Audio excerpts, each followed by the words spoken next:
metabolic acidosis is also a driving force behind all forms of chronic illness. But before I get in and explain it, I need to understand a few basic concepts. And the first one is the pH scale, which is the scale of acid to alkaline, goes from literally 1 to 14. 1 being extremely acid, like in your stomach, hydrochloric acid in your stomach, to 14 being extremely alkaline, and that's things like your Drano and very caustic cleaning agents are around about 12 or something. So it goes 1 to 14. What's important here is it's a logarithmic. So what that means is to go from, let's say 7, neutral, to 8, it's 10 times higher. So 8 is 10 times higher than 7. Wow. It's a different type of scale that they use in science. If you go from 7 to 8 to 9, 9 is 10 times 10 higher than 7. So it's 100 times. So you can see that any small change in the scale of pH, let's say from 7 to 7.1 is a little bit, but 7 to 8 is deadly for our body. And that's what happens. You see, the cells in our blood, all our cells, blood, and our body fluids, in between all the cells, what's called the interstitial fluids and so on, are all regulated by pH. Every single chemical reaction on this planet is regulated by the pH. The pH can speed it up, slow it down, stop it totally. So if the pH changes, then so does the speed of all the reactions. And in our body, we've got billions and billions of reactions occurring instantaneous every millisecond, and every one of those is controlled by the pH. So the body will do anything to keep the pH in a perfect range, which is why the blood pH is between 7.35 and 7.45. And if it drops below that or goes above that, all of the chemistry in the blood, and there's lots going on, billions and billions of chemical reactions going in the blood, stop working. They no longer process. They go slower, or they speed up too fast and it literally burns them out. And if it goes a little bit higher, everything stops. So if you go down to 7, we die. If it goes up to 8, we die. Do you get the idea? That's because it's a logarithmic scale. So the first question you're probably going to ask is, how does this pH, how does it change? How do we end up with more acid in our blood to cause this metabolic acidosis? Well, there are a number of processes. And the first one is a very natural one, and that's just your energy metabolism. In every single cell, you've got a little furnace in there called a mitochondria, and that mitochondria converts glucose into energy and gives a few byproducts. And one of those byproducts is 5 hydrogen particles, 5 pieces of acid. That's the best way to look at it. And those 5 pieces of acid have to get pumped out of the cell. So that's a cell there, the glucose to energy, 5 hydrogen particles there. Those 5 hydrogen particles then are pumped out. There's a number of mechanisms. One's called a proton pump, which gets these hydrogen, which are also called protons, pushes them out, and it goes into the blood, into the interstitial fluid, and into the blood and circulating around. Another way is from the foods and the type of foods we eat. And you can see very clearly that when it comes to the foods, all of the processed foods lead to an increase in acidosis in the cells, in the blood, in the interstitial fluid. So the sugars, processed foods, grains. Now, with all of these, but particularly with grains, while grains are acid forming, if they're processed, e.g. like a granola, multiply that by about 10 times. Yeah. Granola is a hugely acid forming food because it's been highly processed already. Meat's the same, very high. This is kind of going down in terms of the severity of it as well. And dairy is another one. And of course, dairy, all of these range. So meat can range from here to here, and dairy, like milk is a minor one. But hard cheeses, unfortunately, I love my hard cheeses, but don't worry, there's a solution to it all, okay? Hard cheeses are very acid forming. So we've got metabolism, the foods, then we have things like infections. So whenever you get infection, you know you get inflammation. The inflammation, which you already know about, is the body trying to repair itself and attack the enemy, causing that redness and so on. And it also leads to an increase in the acid production from the viruses, the death of the viruses, the overproduction by the cells and the immune cells and so on, same with bacteria and probably parasites too. Cancers are well known to thrive in acidic environments. So one of the things about cancers is they generally function without oxygen. It's called anaerobic, without oxygen. And in that process, they produce more hydrogen, which is more acid, and as a result, and this is also known as the Warburg effect in cancers. Very well established, very well known for the last probably 60 or so years now.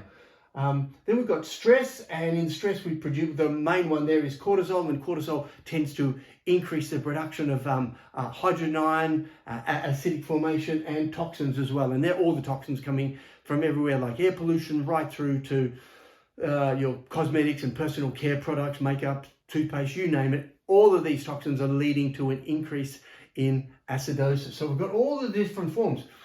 But the body has a number of ways of dealing with it, fortunately.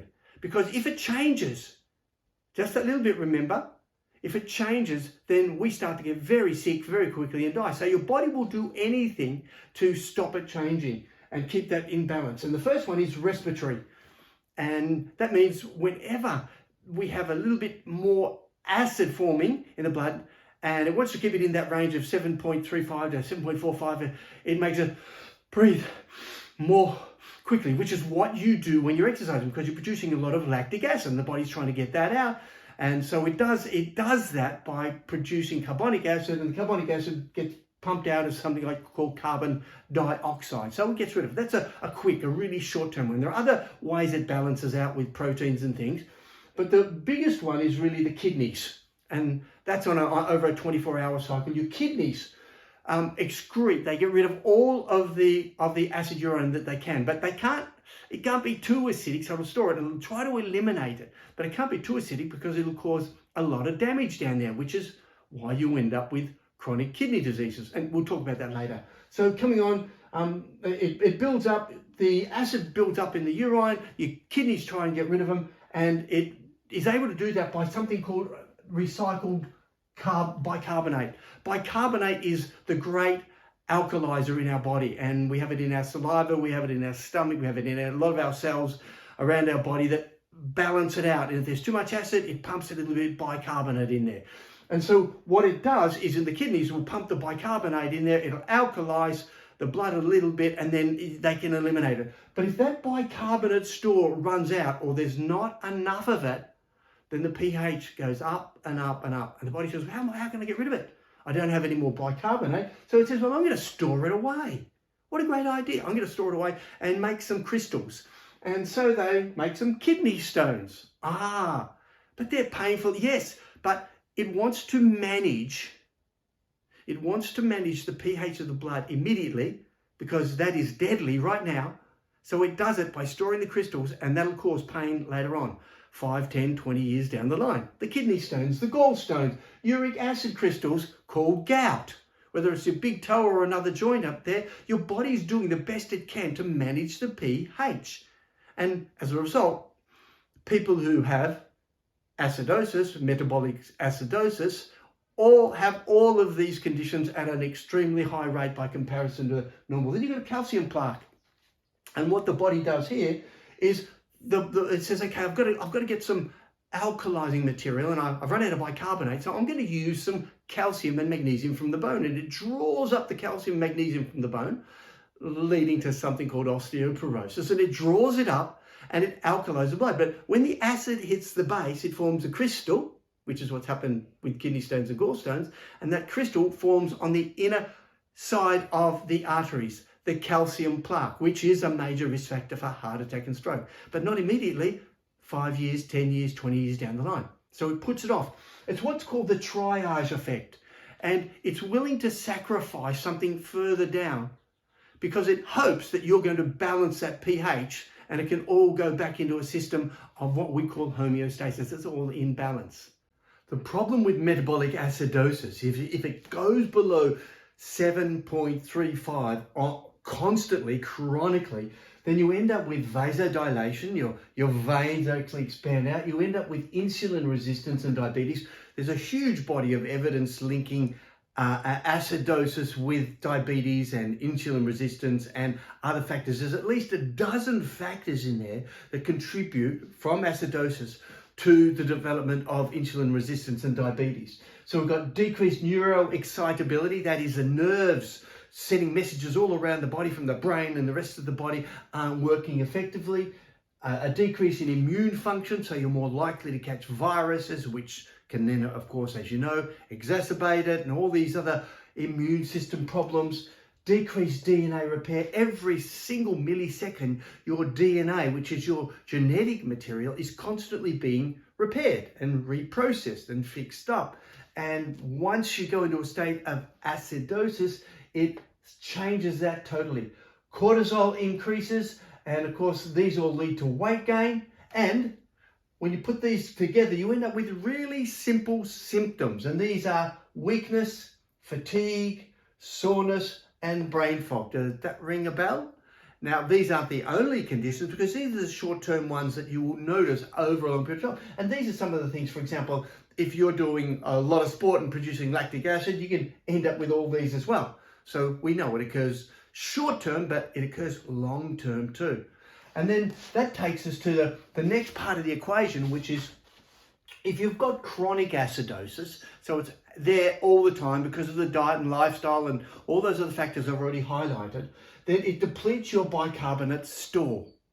And because your bicarbonate store is the thing that balances out the acid production that you're doing every single day, a millisecond, that your alkalinity has to come from somewhere else. And so it steals it, it borrows it, as I've already highlighted, from bone. So it'll take calcium and magnesium, which are essential for lots of functions around the body, and it takes them and it uses them in the blood. And as a result, you end up with all these bone-related illnesses and so on, which I'll mention in a moment. But typically, when this depletes, your bicarbonate store depletes, you end up with a low level in the kidney, and as well, kidney diseases, small intestine. So you probably end up with something called SIBO, small intestinal bacteria overgrowth, and of course, stomach issues like ulcers as well, for the very, very simple reason. These are places where you've got a bicarbonate store. In your stomach, for example, you produce acid every day, and that doesn't eat your own stomach out because you've got a bicarbonate store in there. It pushes the bicarb out just to protect that layer of stomach cells. So then we go to the typical diseases that you find with chronic metabolic acidosis, and obviously it's kidney stones because of the acid and alkaline and trying to store it away somewhere. Disease because there's too much acid there, the pH is too low, so there's constantly too much acid. Gallstones, gout, again, your body trying to get rid of that acid out of the body. And by the way, please check out, if you've got gout, check out my video that I have on gout, and it'll show you that it's very, very easy to reverse, and it includes a lot of this, a little bits of this as well. So my message is, I cover all of these topics in my other videos. So scroll through the videos when you subscribe to my channel, scroll through the videos and check it out, because there is so much information out there that really won't be available to the general public for 10 or 20 years. Now, in the meantime, please tick the other buttons out, liking, and that helps me circulate this information out there. So we've got gout, calcium plaque in the arteries that I've already described, but it's very much the calcium meets the acid, forms a calcium crystal, and it forms a plaque in the arteries. As a result of the bone problems, osteoporosis, no doubt the overwhelming studies link acidosis and osteoporosis, arthritis, cancers, diabetes, hypertension, Alzheimer's, and that's just the short list. So if you can understand that, then the next phase is to understand how to actually measure your own pH. Testing your pH is such a simple test. It's the simplest and virtually costs nothing. So my message is test. And the only reason I can understand that the medical profession, the pharmaceutical profession, don't promote it is because the solution is really simple. It comes down to what you eat and, whoops, a little bit of bicarb. But the message is it's linked. We know acidosis is linked with all of these diseases. In fact, we know, for example, very recently, a study demonstrated that the people with the worst COVID cases, with the worst possible outcomes, had the highest levels of acidosis, but it's shown in every other form of chronic illness. So if you have the worst conditions for diabetes type 2 and hypertension or gout, then yes, you show acidosis. So why not test? Because it can tell you a lot before these conditions actually occur. And of course, something that you can do that's going to be very, very cost effective. So the first thing is with testing, blood, urine and saliva are the three modes that you can get it done. Now, obviously the doctors, you can ask them, they probably won't agree with you, but then again, they don't know about this. They don't do the research. By the way, here's my little book that I wrote a few years ago, Overcoming Illness, which talks all about alkalization and acidosis and the problems associated with hundreds of references. And there are thousands of references on this topic. If you just go and do a quick search on PubMed and metabolic acidosis, it comes up. So the ones I always talk to are about urine and saliva. And the first thing is you want early morning levels. Now, if you're a bit of a scientist, test it during the day, you'll see a bit of variation and so on, but early morning. So as soon as you get up, take a urine sample and a saliva sample and literally on a bit of paper like this, and I'll show you this in a moment. So when you got these, the difference between the two is your urine will show a lot more of what you eat. So if you just have something half an hour before, let's say a big piece of meat or a lot of sugar, then it's going to the level of your pH, okay? It's going to drop down. And if you've had some bicarbonate, it's going to go up. So that reflects a lot more of what you eat. That's why you get it first thing in the morning, a lot more stable. And what you're after is a consistency of around about 6.5 to 7.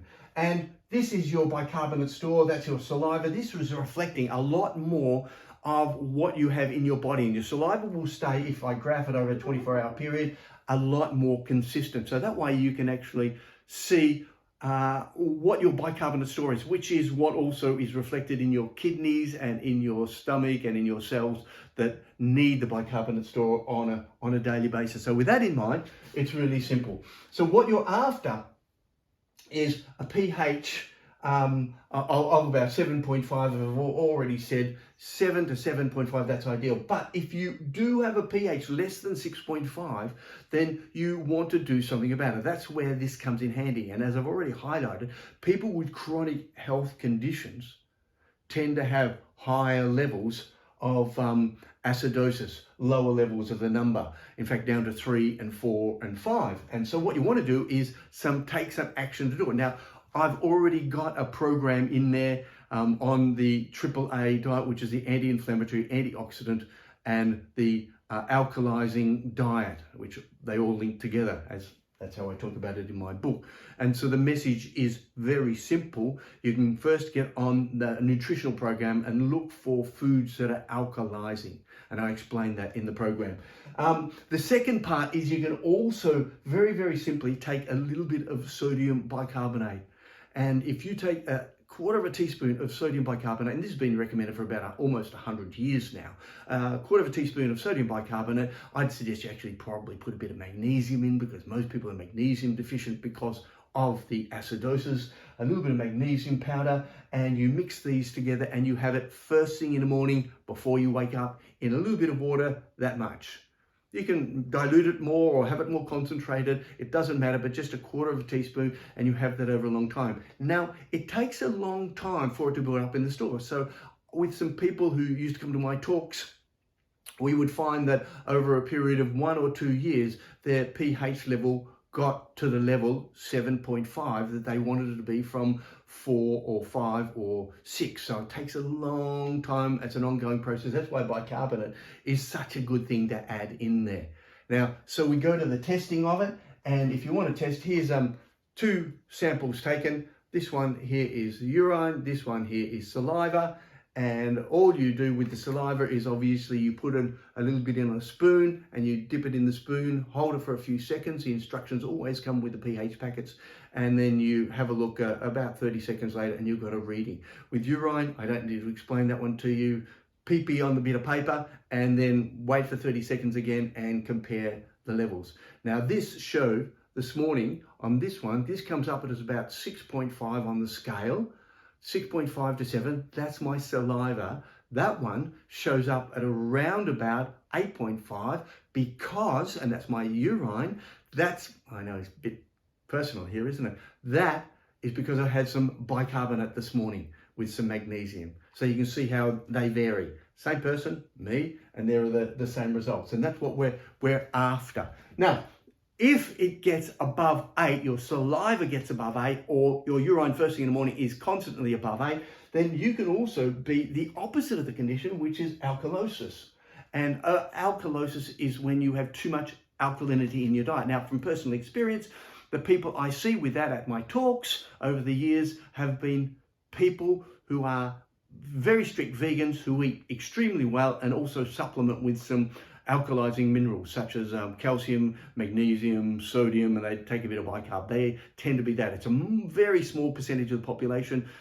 They're the ones from my personal experience who've checked it out. But that's if your pH is above 8. Now, I've also included a video already called the Bicarbonate Miracle.